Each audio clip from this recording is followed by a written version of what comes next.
Unë momentalisht e kam një në WhatsApp nga hulumtimi i fundit i Jelenës.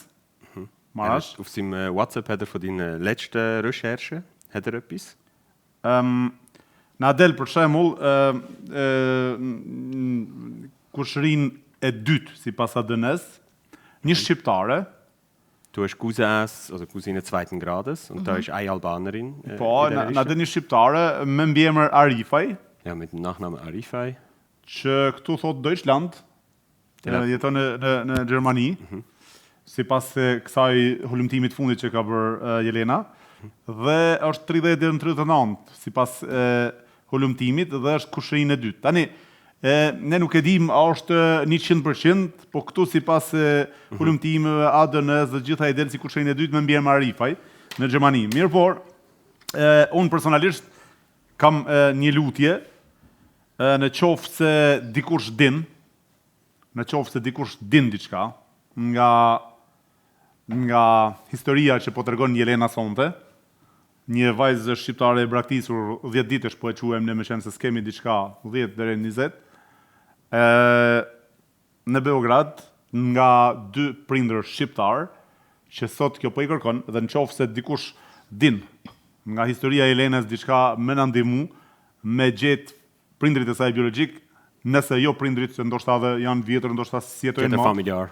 Të paktën familjar të tyre, mund ta dërgoni këtë video, këtë reportazh, këtë intervistë të gjithë njerëzit që mendoni që janë. Por Jelena thotë që po, ADN-ja ime e kam bërë disa herë dhe më nxjerr që jam shqiptare e Kosovës.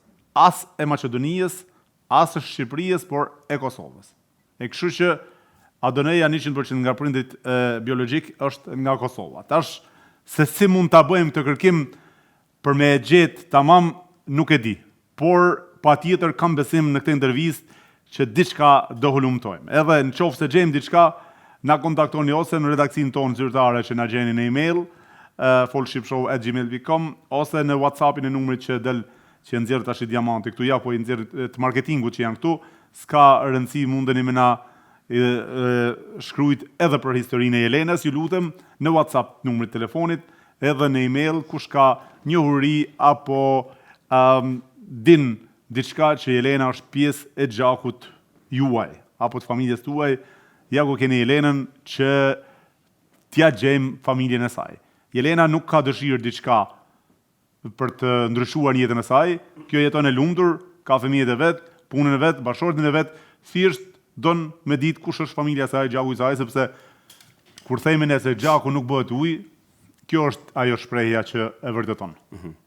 Mars deri gusht 1983 është braktisë në Beograd. Kjo është një informatë e rëndësishme. Shumë e rëndësishme. Në muajin mars deri në gusht 1983. Pra që 42 vite pothuajse. Kështu që vazhdoni edhe ndihmojeni këtë grua që ka nevojë për familjen e saj.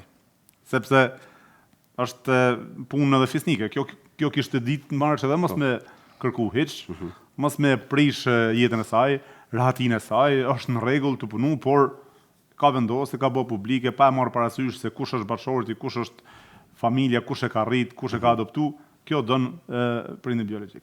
Çam më bën përshtypje. A e njeh gruan që e ka gjetë, a ka kontakt, a ja kanë prezantuar prindrit që e kanë adoptuar gruan që e ka gjetur në fillim dhe e ka quar te policia apo jo?